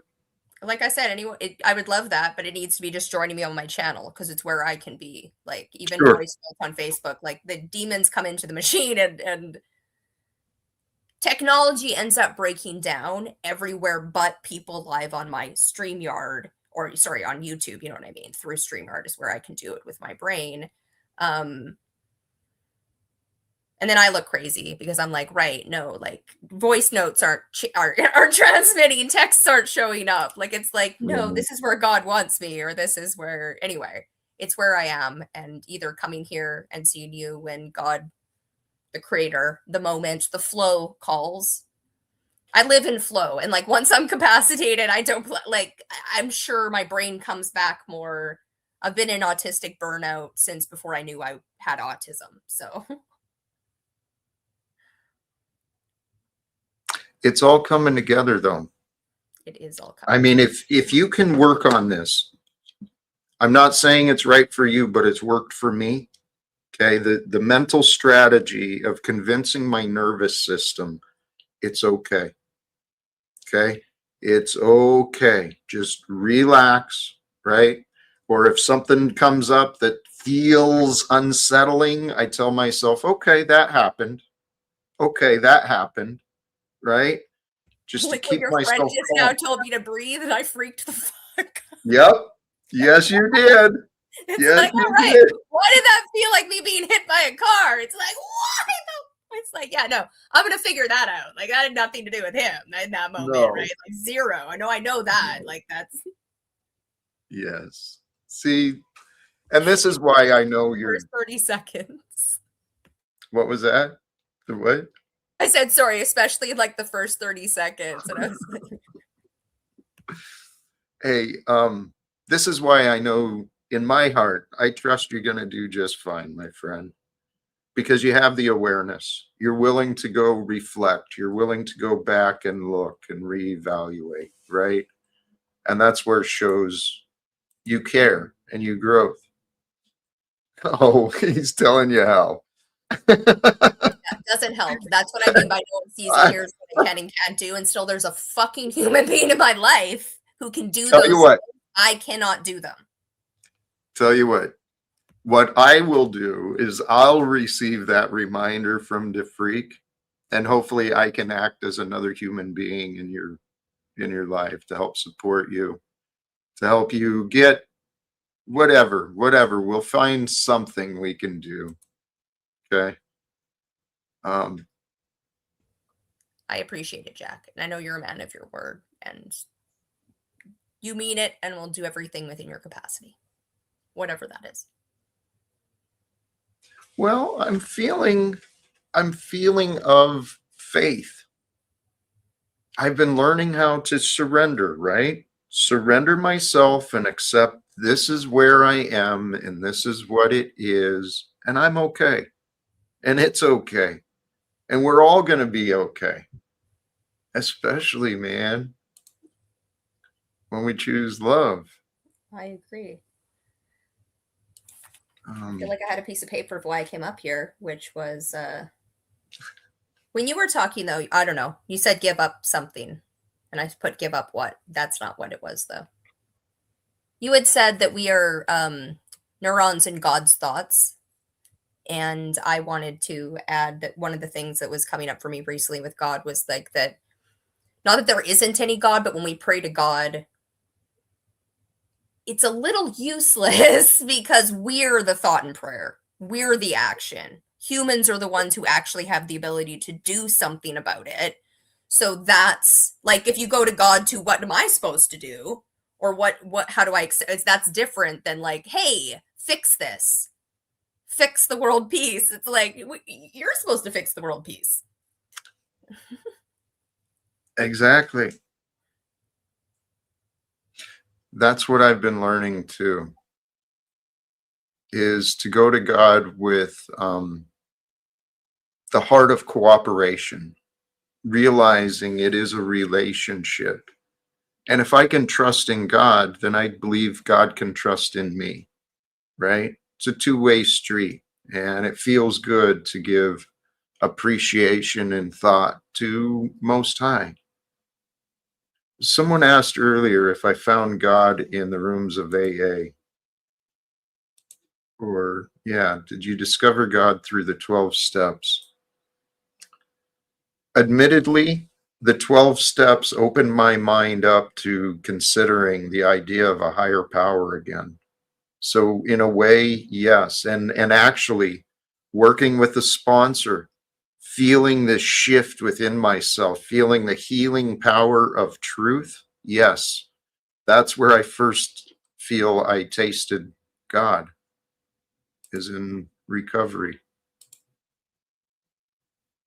And you know what? Jubilee. What if it's this year? It's still possible, right? It's still Let's possible. have world peace by Christmas. I mean, the year of Jubilee is not over until January 6th, but there's nothing that's world peace could be by tomorrow if it can happen. Up to reality. Yes. Which is actually what I think the signs and symbols are actually showing, much like when you look at a microscope, when you look out in space far enough and you find God, that there's something bigger beyond what we can see happening, beyond free will, beyond the religions and the war, and we are connected. We are the neurons. There's something that connects us that makes us one, and to find that, as opposed to being so tied to whatever our version is, we have to create world peace as opposed to fight war. We have to create peace. We have to actually create villages and grow food and be in community. Yes. And the thing is we get to. This is the reality. We get to find ways to unite. We get to find ways to overcome the divisions. And really, doesn't Snafu claim to be a Christian? Isn't that yes, Snafu? ma'am. Yes. Private messages in the back chat room. He's it's the opposite of unpausing to laugh. Isn't he? Thank you for witnessing that. Yes, sincerely, the dude is troubled. It's like, I don't know what to do with Snafu and some of these other characters. But you know what? Great job. You're following whatever you're doing. Don't you think it's best to ignore them? Sometimes. Yeah. Other times, no. Mm-hmm. But how do you know which is the right time? That's the question, right? Well, and And maybe I'm wrong. Maybe it is best just to ignore. I mean, I usually it's just always a bad time to let Snafu in. But I must admit that I did have an actual conversation with Snafu, but that was the exception to the rule. So the rule is don't let him in. That's, I mean, I'm not gonna lie. I mean, like you said, it's not like he's always the fool, but usually he is. So, Well, and I don't hate Snafu, but he's just such a nuisance. He can be. and that is what I would love to help him with. He is kind of a nuisance to himself, and this is what our modern society has done. This is what I see, is that there's so many people who are carrying around these patterns of self-sabotage, and they're hurting bystanders. Snafu's game is just accusing, right? Yes. I mean, that's all he does when he comes on panel. He accuses other people, or you, or me, or anybody else, of whatever, the worst things possible. And there's pretty much nothing else. That's his game. That's pretty one-dimensional. It's one topical, even. Just accusations. That's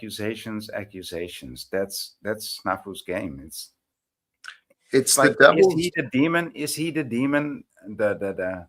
Is he the demon in this panel verse? What do you think? I think he is. Well, it is interesting that he identifies as a Christian, because I've said this for a long time. If you consider the concepts, God is the truth, Jesus, following Jesus is with love, right? Love leads to the truth. We're children of God here to learn and share learning together. So the Christic would be to grow knowledge together. That would be the perfect plan from God. But what would the Antichrist do? Well, the Antichrist would be the agent of chaos who disrupts the learning, who's filled with accusations and deflections and distractions. It's crazy. Yeah. And so we're not saying that Snoo Snoo is a demon, or that he's the devil, but I mean, he's got some, they do share some, they do have something in common. It's the patterns and archetypes. Hey, Jubilee, I'm not familiar with R.D. Lang, but Berg is I looked it up in the other tab, and their birthday's October 7th, and they died of nothing. So yeah, no, I'll definitely check them out. Beautiful. I appreciate what I actually see is in these panels, despite the dysfunction and despite the chaos, this is human life. There is community. There's people contributing. There's a lot of good stuff that actually does come up from the chat when I don't focus on the negative stuff. No, I would agree, Jack. I mean, there's beautiful connections, also in real life, right? It's not only on YouTube. I mean, you've met people on YouTube before you met them in real life, like many people, right? I mean, yeah. And the same goes for me. Yeah, I've had many very good interactions and some not so good interactions, but nothing too weird with all these crazy people from the YouTubes. Yeah, it goes beyond YouTube. It does.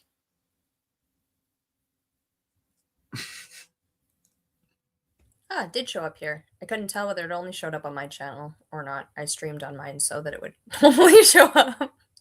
My other one had double, has strikes, so I can't use it anymore because the next strike will. So it's a what's the word? A heritage site. So so now I'm on the one with under 200 subscribers. I was almost at 1,000, so I am streaming there. Okay. Daily. And so channel number, what are you on, Jubilee? How many channels did you have before this one? I have a few because I was trying to decompartmentalize, but that is an impossibility. So I have the one which is the deplatform the Mean Girls. I think it said like at deplatform the Mean Girls, or Mean Girls or Sad Girls. It has a lion in the. I don't understand what you're saying. I thought you had this is your last YouTube channel. My last one was the one that I can't remember, one of the art poll or someone put up before, that was Jubilee. No, Jubilee Creates is the other one. I can't remember what they are. It's whatever Okay. StreamYard does the math. It's all right. Yeah. So this is the new one though. Deplatform the Mean Girls. Just made so many things pop up in StreamYard. Okay, there we go. I don't know. All that was to mute. Like 20 things popped up.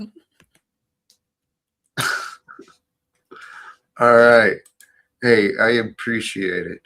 And yeah, if someone's up for sharing the link, you're welcome to do so.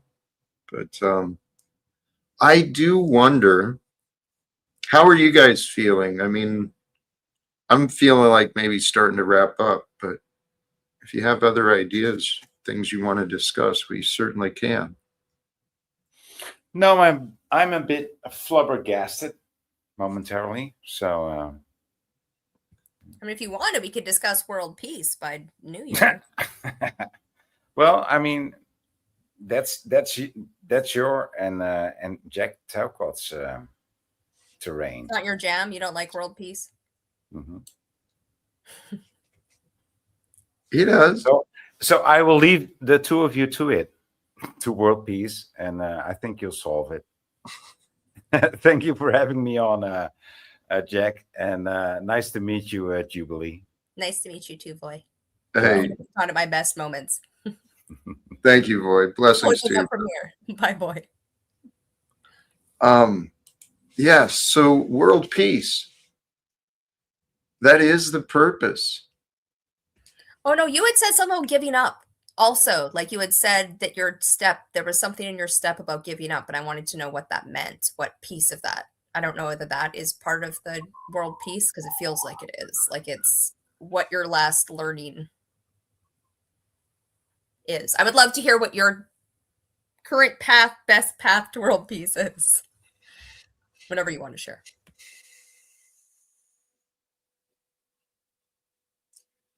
It's giving up my ideas. It's hard to, I mean, I'm not sure. Is Jubilee willing to let Jack lead in her part? I don't know. I don't know what that means, but probably not, because I don't let anyone lead anything. Me and God are in constant beautiful struggle, so. Yeah. But like, hey. I listen to Jack. I take his advice. I take him as an honest human being, and Thank you. I kind of got off. I lost track. Oh, giving up. Giving up. Surrender. Surrendering to the practice of presence. Reminding myself this is the only moment, right? The past is done. Can't unchange it. The future will be what it will be.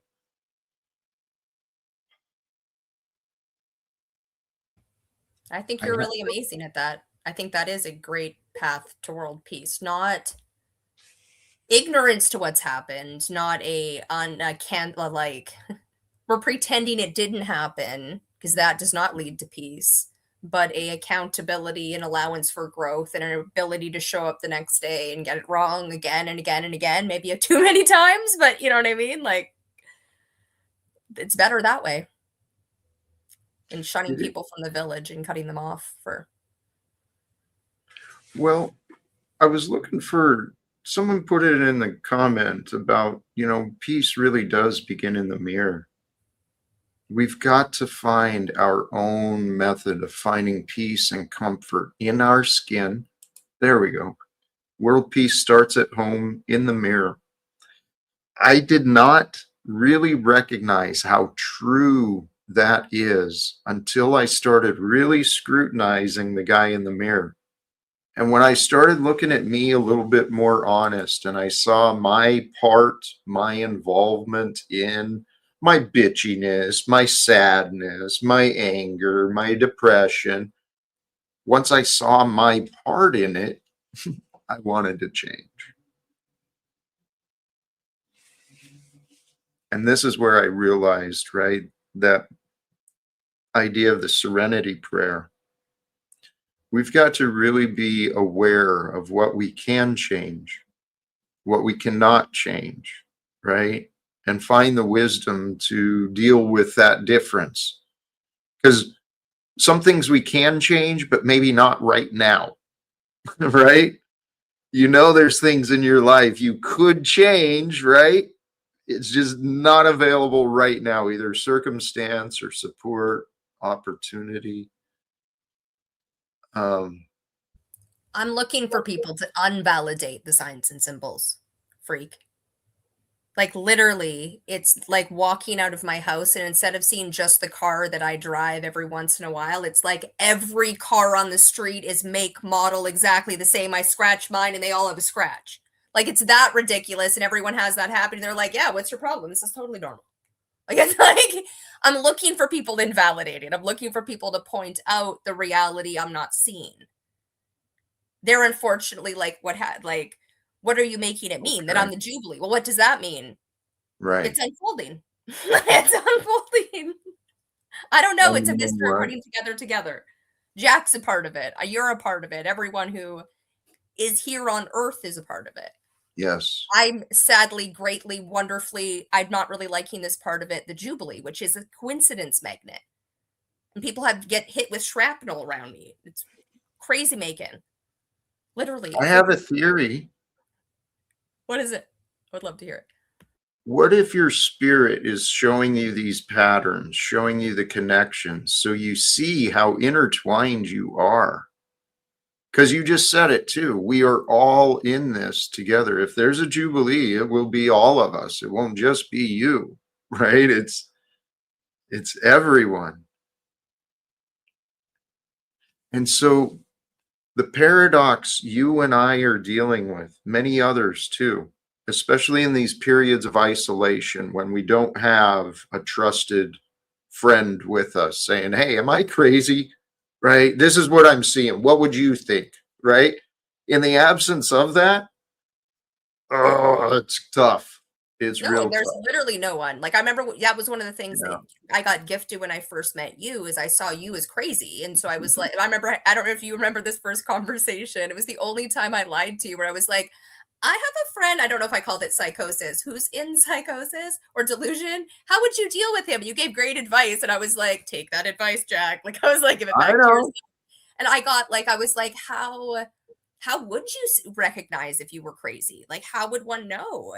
And unfortunately, with like everything that's happened to me and all of the crazy coincidences, it's like, right, there's no one to talk to because who else do you talk to? You can't talk to psyche. Like I've asked for a rabbi and a priest and they run away scared. Like it's like this is walking on water and turning like my version of it. And it's like, no, that's the point. And it just keeps happening. And people like, I'm like, are they going to write my name in the sky? And you're all just going to be like, looking up like that movie. Like, and that's what it feels like to be at the center of it, like a Cassandra. Like it's not predicting the future, but it's like seeing something and I know how to save the world and I have a disability and I just need basic accommodation.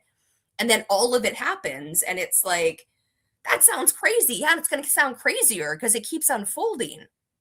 Like it keeps happening. It keeps getting more complex and more connected and we're all connected.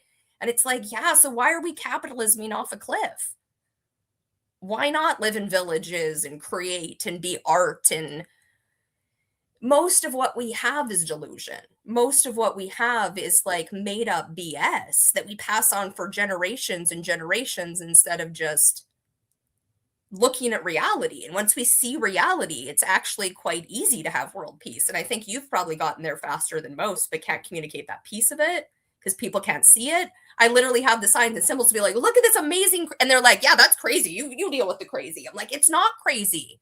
You explain all the Jane Goodall, and it's like each piece of it is so complex. It's like, yeah, no, that's what I'm looking for, is people to join the like a piece of the complex, to acknowledge that I'm not crazy, almost. Like, it's like, right, or like join me in the crazy, but don't act like I'm crazy and then unmic to laugh at me and act like you're a good guy. Like, it's like our delusion around mental illness. Margot, when she called you out for having been in a mental hospital and therefore you needed to never touch like a family member, never have any family or friends ever, is like, are you kidding me? That's how we treat people.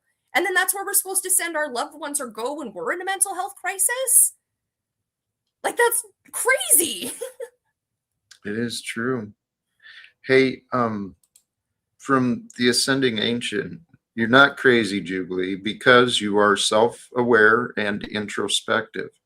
You're just missing the key to make it make sense to you.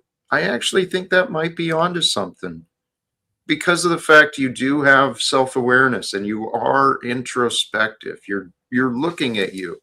You're not crazy. It's just a matter of timing, and things are gonna. I think what you're saying, it is happening. It's still unfolding. I think things are going to work out for you. I think they're going to work out for all of us. They already are, but the issue is how many of our celebrities have to die before you all figure out on the Jubilee is the question. How many of them have to have my brother's birthday, my sister's birthday? Like, they're dropping like flies. I don't know what to tell you. Like the Bondi Beach massacre. That is where and it happened on Hanukkah, and it was the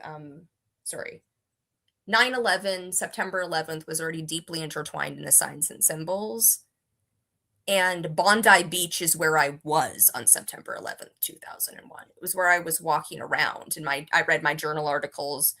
I was like blaming Palestine, because Fox News was, I was like, or Palestine, I wasn't, but I was like, Palestine's being blamed, and I definitely wasn't countering it, right? Like, I wasn't like, anyway, it's little things like that stack on top of each other and on top of each other and on top of each other that are like, I'm not saying that means, what am I saying that means? I'm saying it's like on top of everything else, another thing that has happened. A father and son massacre a bunch of Jewish people on Hanukkah at Bondi Beach, the same day Nick Reiner, who has my brother's birthday and the Pope's birthday, kills his mother and father in a psychotic break, in a mental health crisis, after being brought to a Conan O'Brien party, and Conan O'Brien was just a psychiatrist in a movie, If I Had Legs, I Would Kick You, which is a very powerful movie about mental health and how our psychiatrists and therapists are not very aren't themselves mentally equipped enough to help. I think this works better. Like, honestly, knowing who and what people are and who shows up and who gets angry, and accepting people for who they are, rather than having somebody in a paid white coat position with way too much authority and they can't see their own delusions. And that was my own little rant. Thanks for coming to my TED Talk on your own panel, Jack. It's an interesting time we're living at. I mean,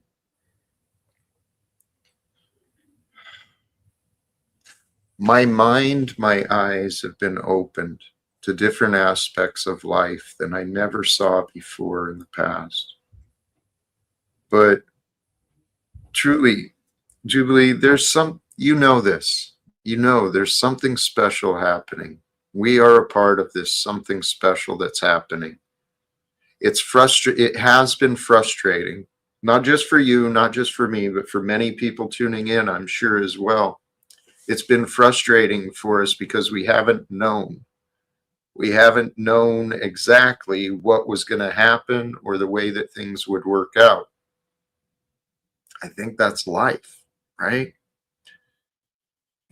there's been something in this stuff that's happening to and through me. I don't know what exactly to call it, but like it's like the opposite of prophecy. In fact, whenever I try to predict the future, it goes horribly. I'm like, okay, no, it's like it's not that. It's not that. In fact, I'm watching what's happening in the Middle East and what's happening of people like living into prophecy. It's some of the times where the most horrific humans is when we think we're doing it in the name of good because we're doing it for God, we're doing it for our family, we're doing it for it okays anything against people we've dehumanized. And again, I don't remember what I was there. I don't know. My mind is feeling, I'm feeling done. Awesome. Come chat with me about world peace anytime, and I'll give you my spiel on how we get there, which I never quite get to on my own channel because I'm already there. I'm already in. So like that doesn't actually offload my nervous system because I'm like, right, I'm already in world peace. I need people to join me in where I am so that we can create it. That's it. But yes. And we Thanks will. for having me. I will leave if I can figure out how, because I'll drop you out. Thank you, Julie. Hey, and you're welcome to leave your stream running or shut it down. Either way, to shut it down, just click it and do the, I don't know. I think it says delete it or something, but it just ends it. Anyway, I'm going to wrap it up here very soon as well. Brothers and sisters, to all who joined the Sunday Fellowship and Chats with Jack. Really, we started out kind of loosely, a little bit of scripture in the thumbnail, reminding, let your light so shine before men that they may see your good works and glorify your Father which is in heaven. The reminder that peace is the path, peace is the purpose.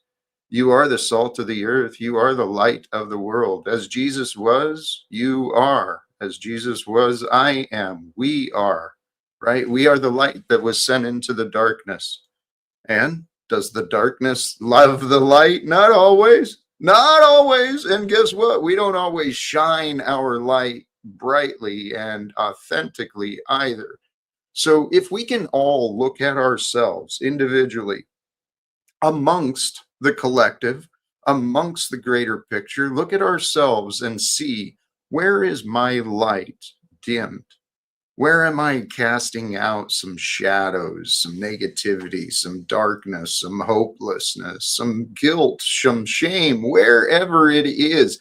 If you can find within yourself where your light is diminished, well, awareness is the first path to success, I guess, right? Playing pretend. Favorite pastime. We pretend to be happy. We pretend to be sad. We pretend to be all sorts of things in this life. But really, if you're going to pretend anything, pretend to be one with God. Pretend to be one with Christ, one with life, one with love, one with the present moment, because that's really where life is lived.